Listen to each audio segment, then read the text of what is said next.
안녕하세요. 저는 안산에 살고 있는 30대 중반의 여성입니다.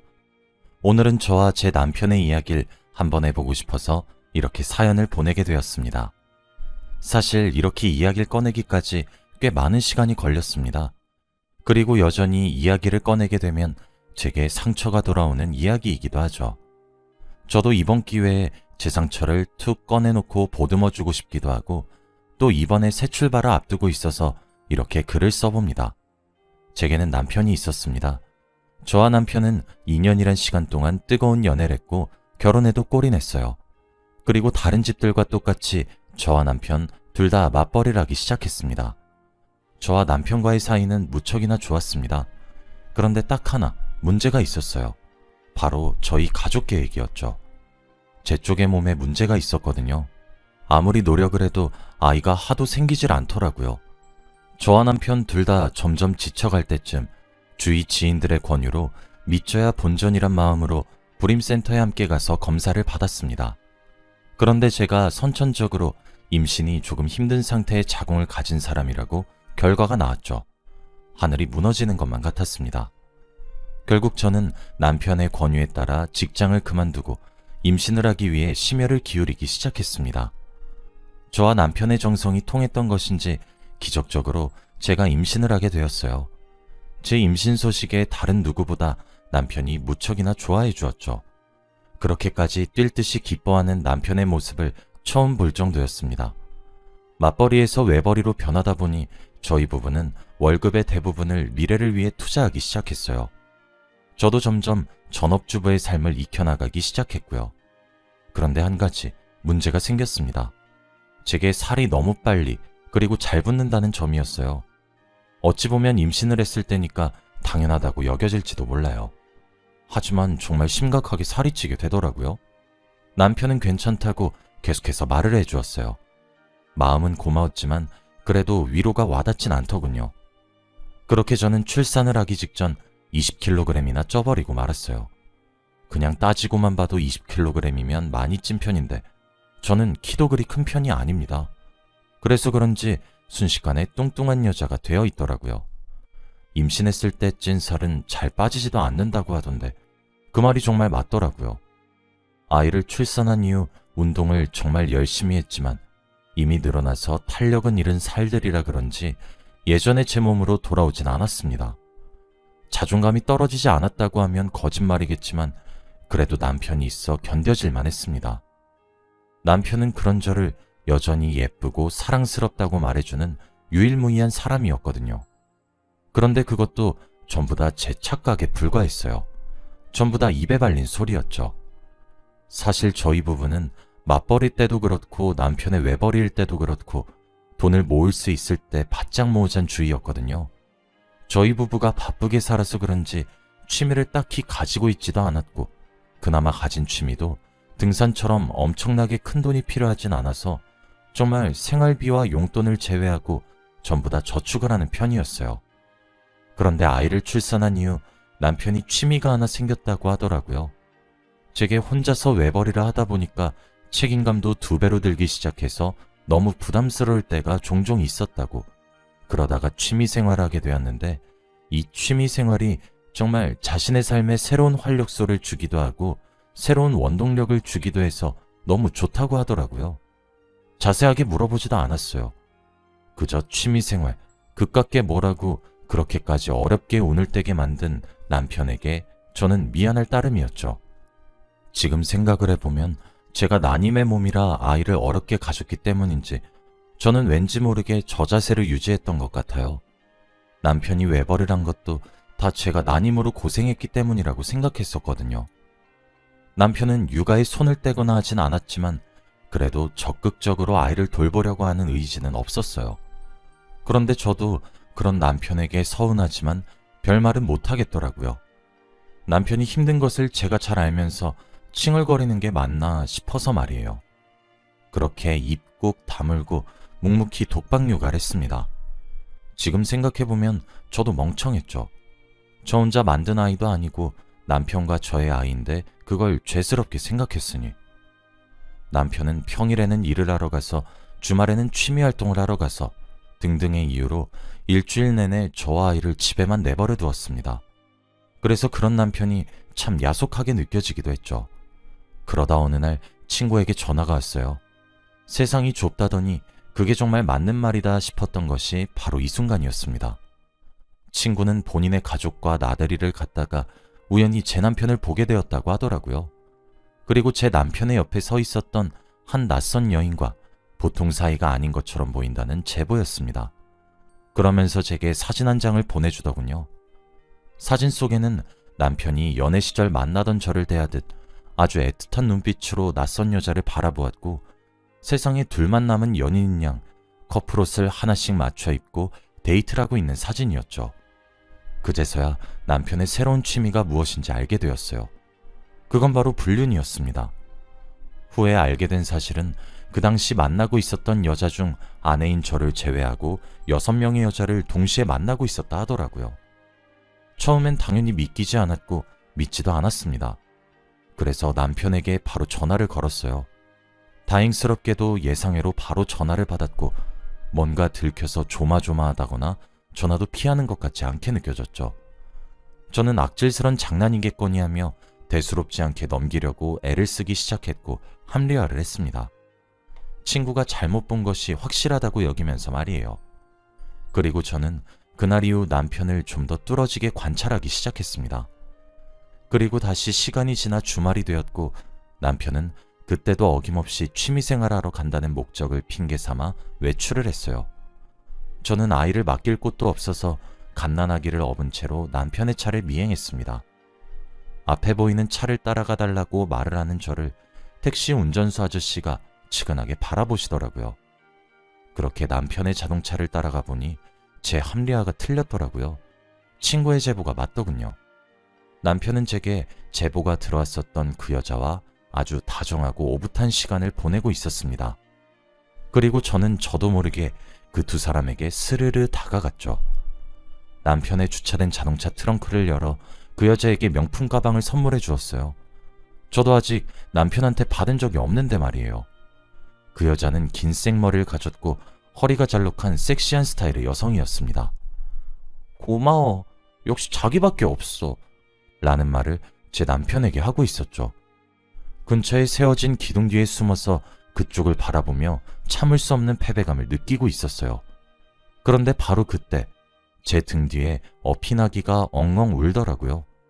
남편은 아이의 울음소리를 듣자마자 우리의 자식이란 사실을 알아챈 것인지 바로 제가 몰래 서 있던 곳으로 고개를 휙 돌려 저를 쳐다보았고, 저와 눈이 마주치자마자 얼굴이 사색이 되었습니다. 제게 외마디 비명과도 같은 소리를 지르는 걸 뒤로하고 저는 택시를 타고 다시 집으로 돌아왔습니다. 사실 어디서부터 어디까지 해야 하는 건지도 모르겠더군요. 몇 분 지나지 않아 남편이 황급히 절 뒤따라왔는지 저를 바짝 쫓아왔더군요. 아무런 말도 하지 않는 제 얼굴을 보며 미안하다고 눈물을 흘리는 남편이 정말 소름이 끼쳤습니다. 그때는 저도 남편을 너무 사랑하고 있어서 알겠다고 하고 넘어갔습니다. 대신 남편과 그 여자를 정리하기로 새끼손가락을 걸고 꼭꼭 약속을 했죠. 제가 지금 경제력을 가지지도 않았는데 이유는 너무 섣부르다 판단을 했었네요. 그렇게 멍청할 수가 없죠. 하지만 그날 이후 저는 남편의 모든 행동에 신경이 곤두서기 시작했어요. 그리고 모든 것을 알지 않으면 제가 되려 답답해져서 미칠 것만 같았죠. 남편의 일거수일투족에 제가 집착을 하기 시작하더라고요. 그리고 집착은 제게 쓸데없는 상상을 하게 만들었어요. 그렇게 저는 점점 스스로의 목을 옥죄어가고 있었습니다. 저는 그때 결론을 내렸죠. 이렇게 계속해서 고통받을 바에 남편을 미행해서 직접 확인을 하고 안심을 하자 싶었습니다. 그렇게 남편을 따라다니며 미행을 하기 시작했어요. 사실 저는 당연히 남편이 모든 것을 정리했을 거라고 믿어 의심치 않았어요. 이때까지 말이에요. 그런데 꼬리가 길면 밟힌다고 처음 며칠은 남편이 조심하는가 싶었습니다. 아무도 만나지 않더라고요. 하지만 역시는 역시라고 며칠이 조금만 지나니 저와 이혼 얘기가 오고 간 것은 어디에다 까먹으셨는지 다시 또 줄기차게 여자들을 꼬시러 만나러 다니기 시작하셨습니다. 처음엔 당연히 이혼을 하려고 생각을 했었어요. 아니, 이혼이 아닌 다른 방법은 생각하지도 않았습니다. 하지만 이혼이 어디 그리 말처럼 쉽나요? 하지만 제가 지금 경제력이 있길 하나요? 뭘 하나 갖추기라도 했나요? 시댁에다가도 일러봤어요. 하지만 남자라면 그럴 수 있다고, 참으면 돌아올 거라는 진짜 개소리나 하고 앉아있더라고요. 남자들은 자고로 살아가면서 바람을 피는 것은 자연스럽다고 하면서 말이에요. 오히려 전부 제 탓이라고 하셨어요. 남편이 그렇게 밖으로 나도는 것도 전부 제 탓이라고 하시면서요. 저는 그때 복수를 결심하게 되었습니다. 맞바람을 펴서 남편이 저와 같은 감정을 느끼게 해주고 싶어졌었거든요. 고작 이혼? 그걸로는 평등한 처벌이란 생각이 들지 않았어요. 그래서 겉으로는 용서한 척, 다 잊은 척 등등 잊은 척들은 하면서 제 살 길을 찾기 시작했습니다. 저는 일단 목표를 세웠습니다. 그중 하나가 경제력을 갖추는 것이었죠. 그래서 저는 임신 준비를 위해 그만둔 일을 다시 시작했습니다. 게다가 운동도 시작을 했죠. 다행히 제가 운이 좋은 편인지 휴직계를 냈던 회사에다가 돌아가서 다시 일을 하고 싶다고 하니까 흔쾌히 저를 받아주셨죠. 운동도 집 근처에 생긴 개인 지도반에 큰돈을 주고 다니기 시작했습니다. 피를 끓는 심정으로 다이어트에 모든 것을 올인했죠. 그래서였던 건진 몰라도 남편의 태도가 묘하게 변하기 시작했어요. 제가 임신 때 쪘던 살들도 다 뺀 것도 모자라서 더 빼니까 진짜 모델 같은 몸매가 나오게 되더라고요. 게다가 얼굴도 조금씩 손을 대기 시작했어요. 어느 날은 코 수술을, 어느 날에는 눈 수술을. 남편은 그런다고 호박이 수박이 되겠냐고 비웃었던 이전과 달리 제게 좀 더 친근하게 말을 걸어왔고 잦아지기 시작했습니다. 그러면서 맨날 첫날 취미를 하러 가신다 집을 나서던 주말에 집에 붙어있길 시작하기도 했죠.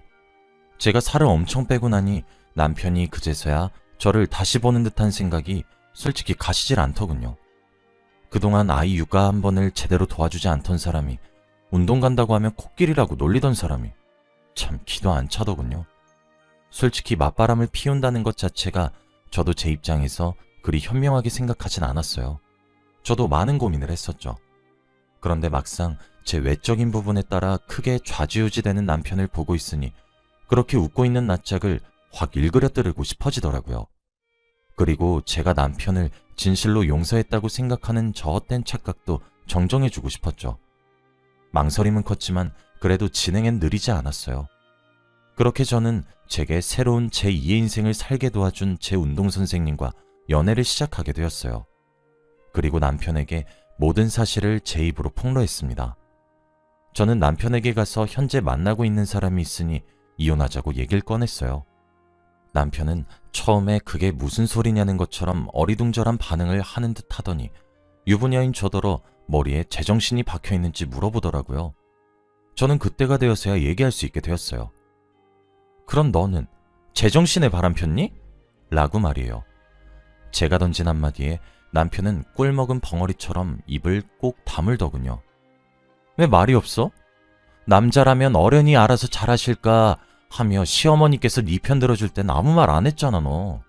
왜? 뭐가 문젠데? 남자들은 다들 바람 한 번 정도는 피운다고 하지 않았어? 근데 내가 살이 다 빠지니까 이제 내가 아쉬워서 그래? 당신은 내가 그때 어떤 심정이었는지 몰랐겠지. 그때 나 정말 죽고 싶었는데. 당신이 이제 와서 나한테 이러는 거 정말 역겨워. 혹시 알아?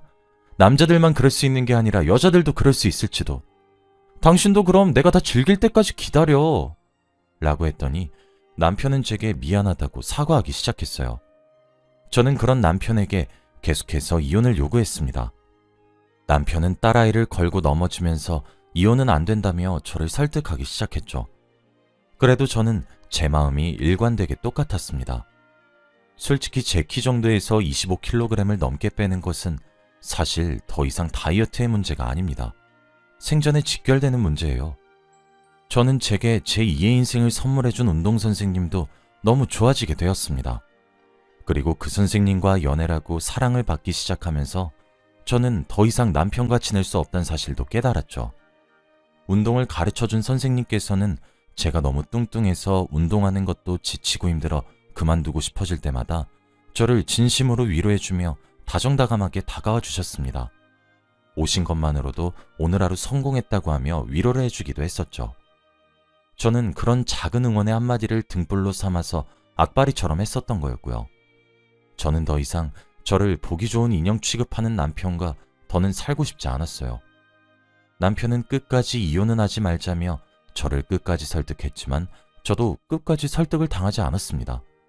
결국 맞바람이다 보니 저와 남편은 합의 이혼이 아니면 답이 없었죠. 남편과 저 사이에서 아주 길고 긴 실랑이 끝에 결국 남편이 백기를 들었어요. 사실상 제가 맞바람을 피게 되면서 거의 파국에 이를 수밖에 없게 되긴 하였죠.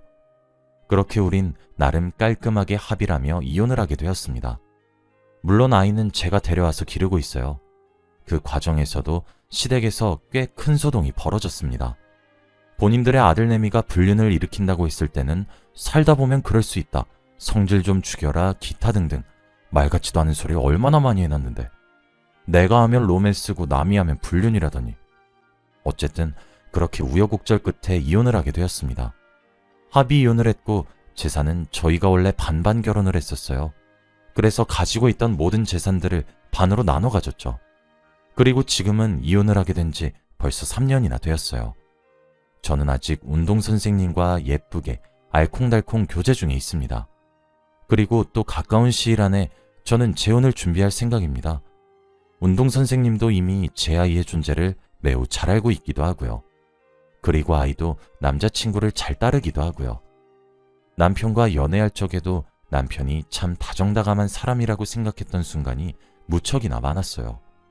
그런데 지금의 남자친구를 만나면서 깨닫게 된 점이 하나 있다면 지금의 저는 정말 온몸으로 남자친구의 사랑을 느끼는 중입니다. 지금의 남자친구를 만나면서 알게 된 사실이 하나 있어요. 적어도 지금 남자친구는 저를 있는 그대로 예뻐하고 사랑해준다는 사실을 알게 되었죠. 저의 모든 면을 진심으로 사랑해 주어서 제가 얼마나 행복한지 아직 말을 못했었거든요. 사실 저도 제가 한 복수의 방법이 맞다고 생각하지 않아요. 오히려 틀렸다고 생각을 하기도 한답니다. 약간의 후회감이 들기도 하고 있기도 하거든요. 옳지 않은 방법으로 복수를 했다는 생각이 머릿속에서 떠나질 않고 있어서요. 만약 제 글을 읽으신 분들 중 누군가 맞바람을 생각하고 있다고 생각하신다면 당장 접으셨으면 좋겠어요. 굳이 그렇게 스스로의 가치를 갉아먹지 않아도 행복해질 수 있다고 생각하거든요. 사실 저는 제 방식대로의 복수라고 꽤 많이 후회를 했습니다. 당장이야 속이 후련하지만 결론적으론 자기가 자기 스스로를 상처 입히는 일처럼만 느껴지더라고요. 제가 너무 인간성이 결여된 사람처럼 느껴져서 그런지도 모르는 일이죠. 그러니 제 이야기를 읽으신 여러분들은 아무리 화가 나고 열이 받아도 상식적으로 복수하시길 바랍니다. 나중에 후회를 하게 될 때가 오면 생각보다 아프게 온다고 하더라고요. 여기까지가 제 이야기였습니다. 읽어주셔서 감사합니다.